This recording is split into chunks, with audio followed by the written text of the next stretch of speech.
Well, a fascinating development. We've just learned that Wagner leader Yevgeny Prigozhin is in St. Petersburg, Russia, in the same city as Putin, the man he tried to depose in an armed rebellion just last month. Our Nick Robertson following it all. Not exile in Belarus?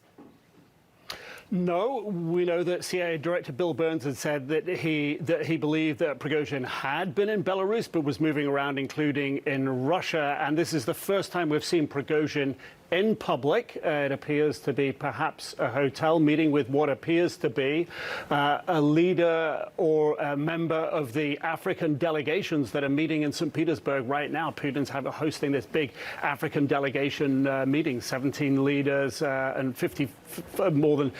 almost 50 different countries represented. Who Prigozhin is meeting there and is looking very relaxed and smiling, and that leader's looking relaxed and smiling, we don't know yet. We're working on that, of course. But what we do know is just this week, Prigozhin was speaking to an African media outlet and telling them on a voice note that Wagner, his mercenary company, is still in business in Africa. Any country that it's doing business with, it will continue. Any country that is starting to do business, it will continue.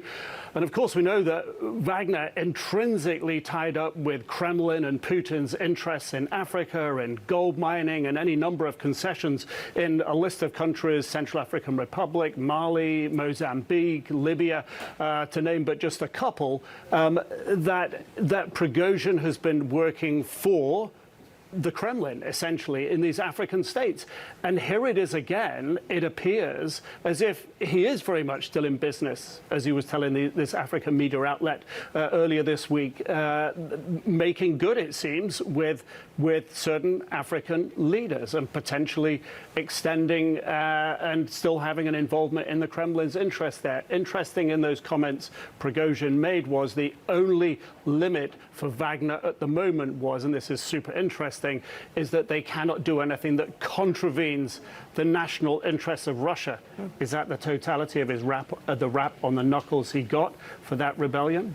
Keep your friends close, your enemies closer, maybe? Nick Robertson, thank you.